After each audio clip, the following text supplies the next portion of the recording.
مامان بابای عزیز، شما که نمیذارین بچه‌هاتون برن شمال، کارایی که تو شمال انجام میشه 1% کارایی که غیر شمال انجام میشه. سلام و درود خدمت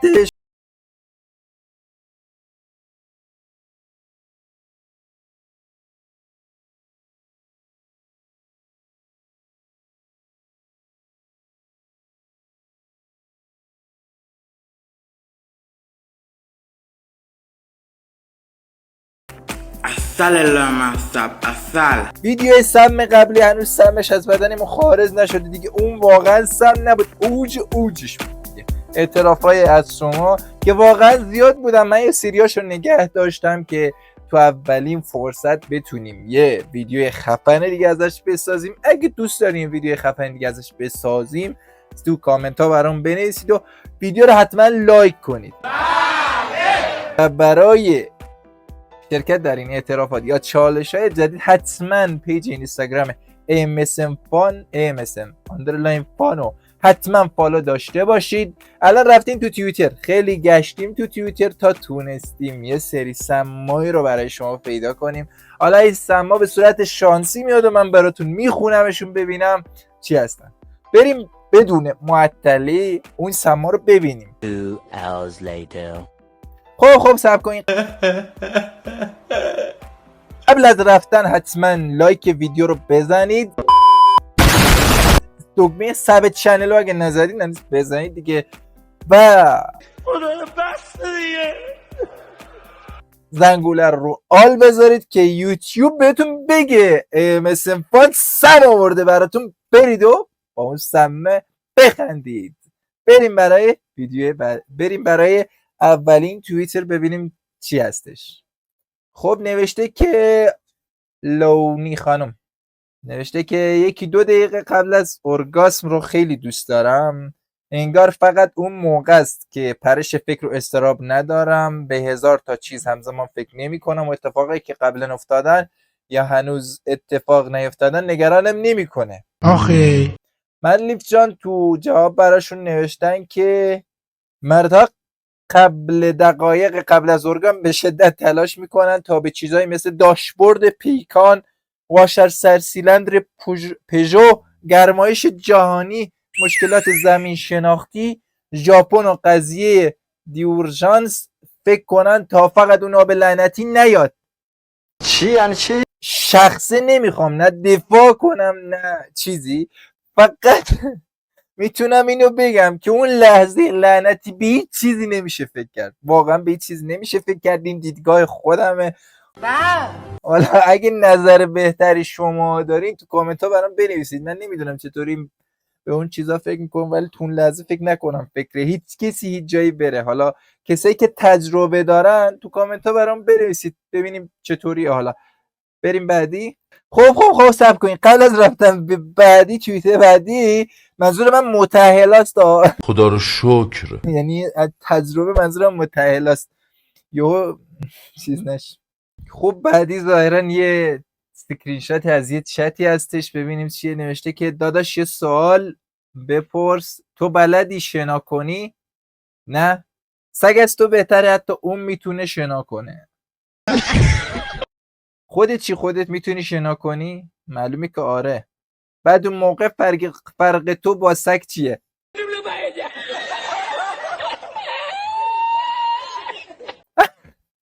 یه جوری نقش زمینش کرده که با هیچ خاکندازی نمیشه از زمین جمعش کرد.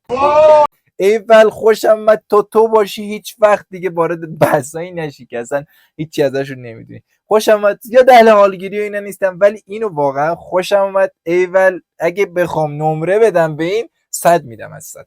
واقعا خوب 100 بهش.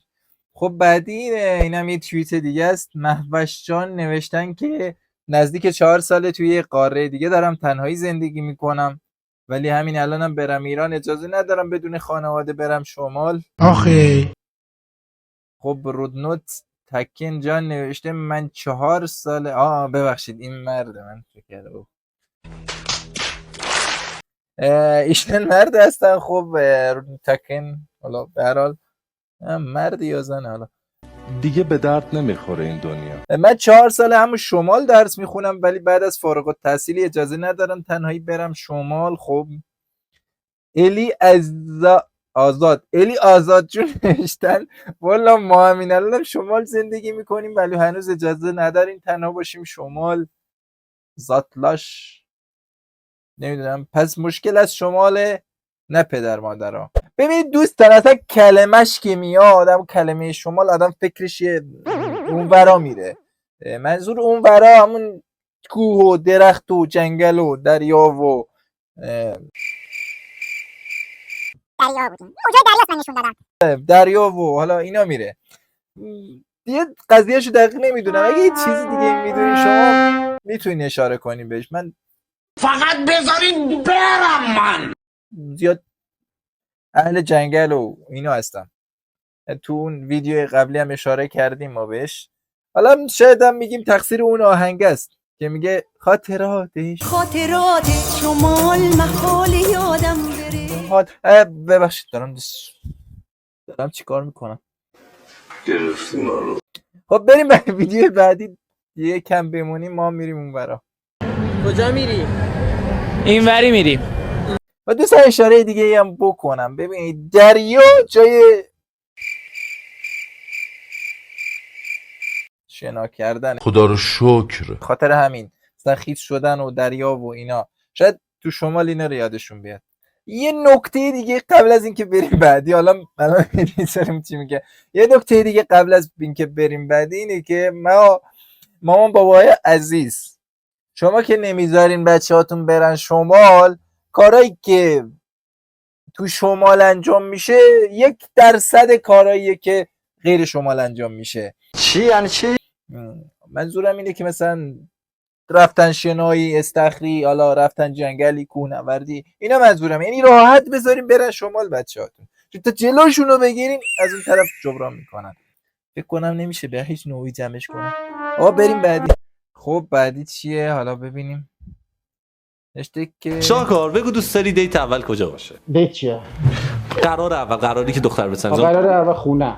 نه نه خونه آخه نمیشه. چرا خوبه که؟ نه منظورم دیت اول حالا مثلا باید توی یه جای اصولا لاکچری، یه شاید مثلا آخه خونه خوبه. تو دوست داری کجا باشه دیت اول؟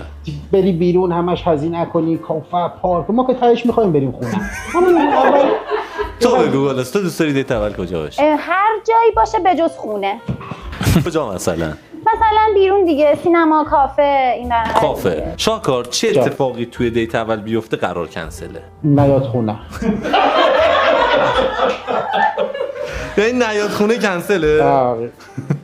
اصلا شاکار تو به من بگو اینم هدفت از برقراری ارتباط چیه؟ دیت اول. شاهکار جان ویلکن نیستن. فکر کنم تا آخر ویدیو میبرتش کنه. بیاد خونه ایش. فقط همین. تا اینجاشو میدونم. برای چی بیاد خونه؟ برای چی بیاد خونه؟ خب نه من ببینتش دیگه.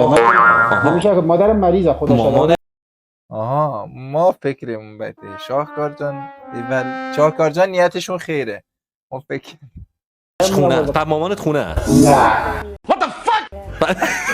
پس کجا بیاد مامانتو ببینه؟ مامان مریضه بیمارستان بیاد. بیاد. شاهکار جان به هر شیوهی شده، به هر نوع شده میخوانیشون رو ببرن خونه. مامانشون هم مریض، بیمارستان، خونه خالی شده. شاهکار جان فرصت دیدن که برن خونه و دیت اول تو خونه داشته باشن. حالا اومدن که شانس خودشون رو امتحان کنن. بریم بعدی.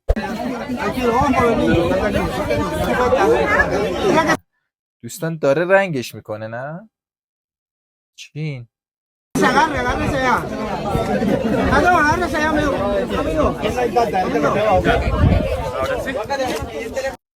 داری چی کار میکنی به اون دافه؟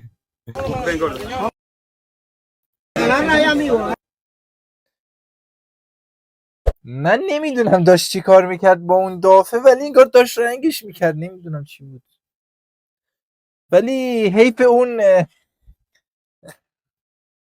تو اون گلولای دارن چیز میشن، حیف میشن واقعا. این خارجی ها مثلا قدر نعمت اصلا نمیدونن. من دوستان منظور من چیزه تو گلولاین، یعنی آدما تو گلولاین دارن حیف میشن اونجا، میتونن استعداداشون رو یه جای دیگه ای کشف کنن. ولی خدا چیزی من فقط اون چیزا رو دیدم، هیچ چیز دیگه ای ندیدم. خب بعدی کیا جان نوشته که کیا خوبه دختره. کیا جان نوشتن که شما جذب پسری که انگورت میکنه میشی یا پسری که تمام وقتشو برات میذاره و بهت خیلی توجه میکنه؟ قطعا اولی. حالا اصلا ایشون سوال پرسیدن و جوابشو دادن. کسی که مثلا بی توجهی میکنه و اینا. سولی جون نوشتن که پسری که سفید باشه. او برکایل جون بروکلی جون نوشتن که پسری که کوچه های شهر که جان نوشته پسری که خوب نشستم به در نگاه میکنم. باخو. واقعا دخترها خیلی خطرناک شدن. این چه خواسته های دخترها؟ بابا من فکر میکنم این خواسته بیشتر پسرونه است تا دخترونه. مطمئن اینو پی جی فیک نزدم بیان مثلا چیز کنن. نمیشه. جوابش هم این نیست. یعنی جواب این سوال از دخترها پرسیده چطوری میشه؟ دخترها توقعاتتون یکم رفته بالا. دوستان خیلی توجه کنید قبل از اینکه دوست دختر بگیرین یا وارد رابطه بشین حتما از دخترتون ملاکاشو بپرسین. یو نیاد چیزتون کنه تیغ، نه مثلا یو نیاد تیغتون بزنه ببرتتون یه کاریتون کنه. از نظر ما چیز نیست. ولی میشه یعنی انگشت به اندازه چیز لذت داره. بریم بعدی. چه بوسه ایه؟ شما بیایید ببوسید تا منم یاد بگیرم. اینم تو به وظیفه‌های عکاسا اضافه کردی. بیا آقا من میبوسمش. یکی دیگه از وظایف عکاسا اضافه شد. من میگم که یکی دیگه از وظایف عکاسا رو دخترها اضافه کنی شبم بره با طرف.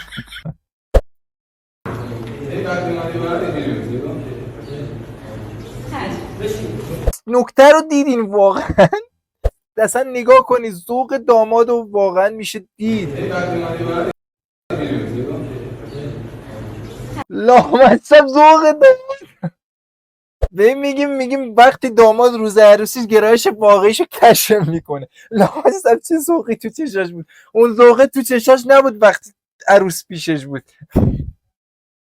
بابا همش تاثیر این کلیپاس وگرنه ما که پسر خوبی هستیم. اینا چیه نشونه ما میدیم. عکاسای عزیز یکی دیگه از وظایفتون پیدا کردن گرایش داماد تو روز عروسیه. اینا چی آخه این چه سمی. بریم بعدی تا کار دستمون ندادیم. خب محمد رضا ورشکسته گلزار.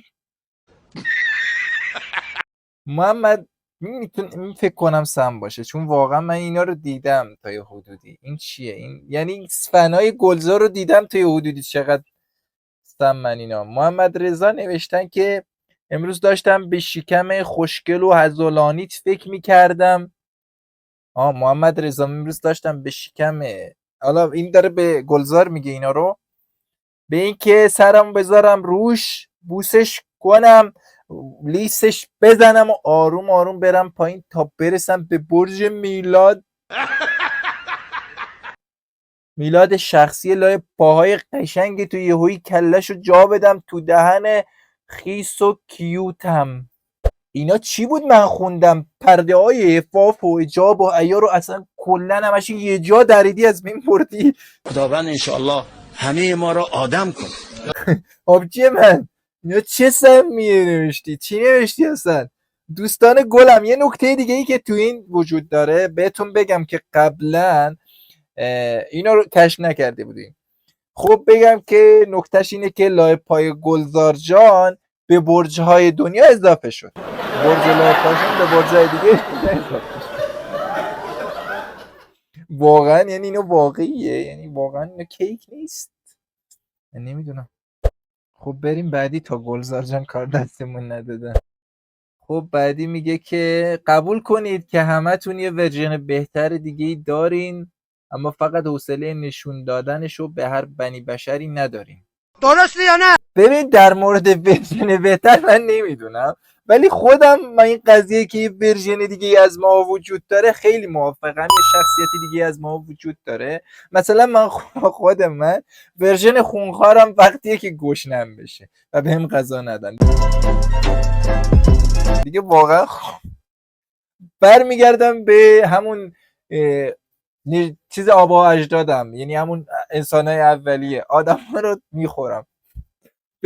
فکر کنم همه این ورژن خونخوار رو دارم واقعا، یعنی همه برمیگردم به اون چیزی که تو درونشون هست، گشنگی و اینا. والا دیگه نمیدونم، اگه شما ورژنی دارین خاص شما هستش تو کامنت ها برام بنویسید. بابا میخوام یه چیزی بهت بگم.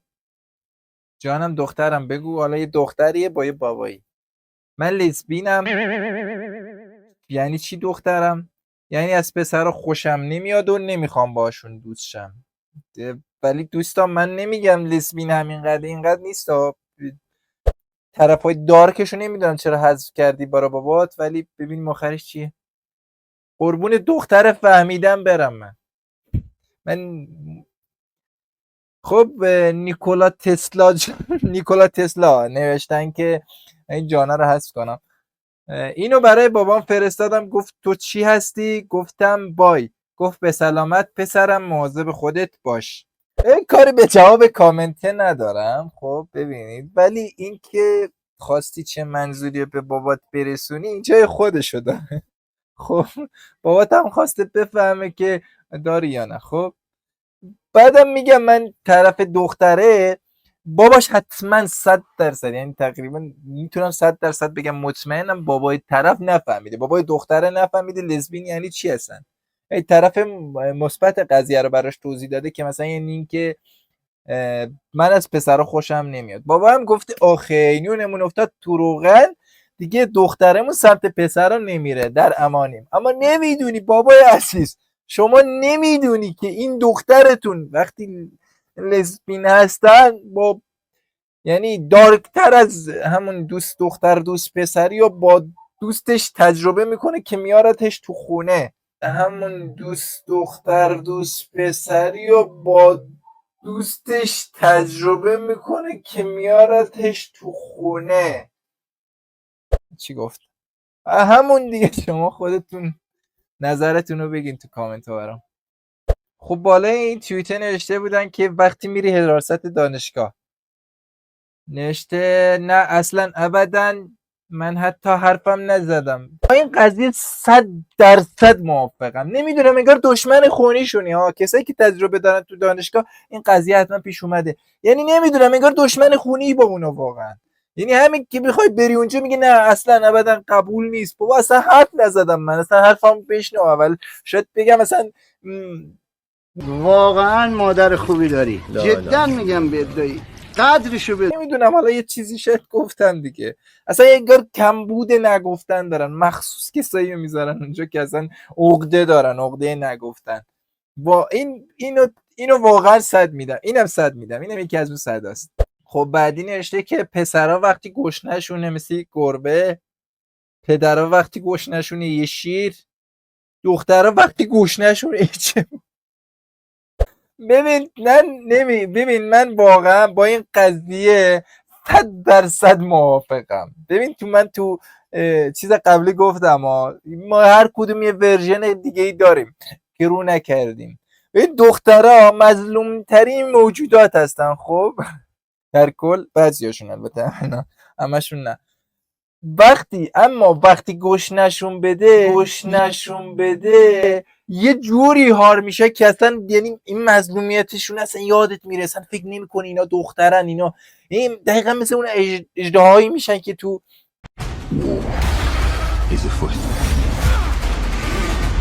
خاندان اژدها، فیلم خاندان اژدها هستش. ولی جدی دخترها تو گشنگی من دیدم که هار میشن. حالا نمیدونم، البته ببینید پسرام میشن ولی از دخترها آدم انتظار نداره، چون ببینید مظلومن، گناهن، یعنی مثلا گوگولی کیوتن. مثلا کیوتا اونه کوچیکترن. باور کن هرچی کوچیکتر دختر زبونش بیشتر هارتر. اصلا نمیدونم، یعنی چیز میکنه آدمو پاره پاره میکنه. پاره منظورم اینه که با دست مثلا لباسشو یا چیزشو. یادم انتظار نداره. البته این تاکید میکنم که بعضیاشون اینطورین. حالا یک دختر گوگلی هم داریم، نمیدونم شاید اونایی که به کف ما خوردن اینطوری بودن. نظر شما چیه؟ شما تو کامنت ها بهم بگید. با نظر من موافقین؟ یعنی با حرفای من موافقین یا نظر دیگه ای دارین؟ دختر خانوما جبهه نگیریم. واقعا من گفتم بعضیاتون. آروین الکی میای شربر رو خودت دورشی. بریم بعدی. خب نوشتن که یه ایران و علی جان نوشتن که یه ایران رو انگشتم میچرخونم، اما این دختر منو روی بند انگشت میچرخونه. ببینیم جواباش چیه. خودم یه جواب دارم براشو. ببینیم جواب مردم چیه. یه 2 دقیقه نچرخونمش جالت تهوع گرفتیم. من فکر میکردم از کمخونی سرم گیج میره. ای ول دمتون گرم. ببین من یه مدتی بود که سرگیجی شدیدی داشتم. نگو که اینشون دارن دنیا رو میچرخونن به خاطر این سر ما داره گیج میره. داریم گیج میریم واقعا. نگو ایشون 2 سالیه که به دنیا اومدن و دارن این دنیا رو انگشتشون میچرخونن. واقعا پوفیوز انتر بشین کنار تا انگشت دختره نرفته تو ما تحتتون. چی میگی ایران رو انگشتت میچرخونی؟ بابا یه کاری میکنین من حرف بزنم. من خیلی بچه آرومیم ولی واقعا دیگه. خب رسیدیم به آخری. ببینیم آخری چیه. حالا نوشته که امروز آزمایش خون و تست اسپرم داشتم. این چه سمیه؟ مسئول نمونه‌گیری یه دختر حدود 25 ساله بود و بعد از خون گرفتن اون قوطی رو داد و گفت بی زحمت برید توی سرویس بهداشتی و اسپرمتون رو بریدید توش. ببخشید نمیدونن، یعنی ایشون نمیدونن که برای اینکه اسپرم بیاد یه سری مراحلی لازم انجام بشه. نمیدونم چطوری.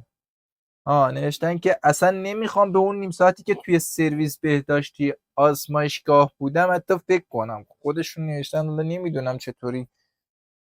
عکس سرویس بهداشتی هم گذاشتن.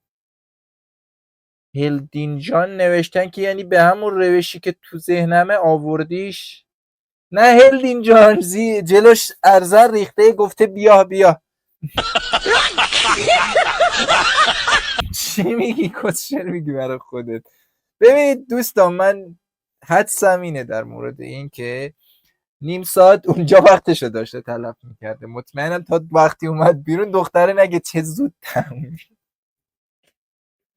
و بهش نگن زود ارزایی.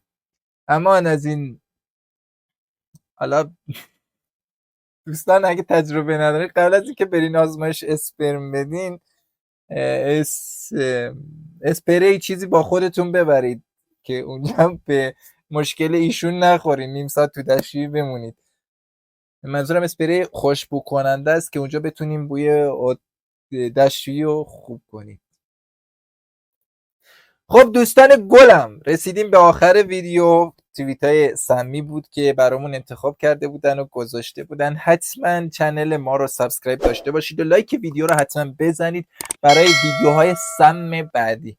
هر چقدر حمایت شما رو داشته باشیم ویدیوهامون بهتر و بیشتر خدمت شما عرضه میشه. پیج اینستاگرام ما رو داشته باشید که تو اون چالش‌های برگزار میشه و اعترافات هم که میتونید بفرستین به همون تلگرام ما که یا به صورت نشناس یا تو اینستاگرام برای ما بفرستین که به زودی ما میخوایم یه ویدیو اعترافات خفن دیگه درست کنیم، چون خیلی واقعا دیدیم خیلی بگذاریم. دوستتون دارم. MSM فانو یادتون نره. بدرود.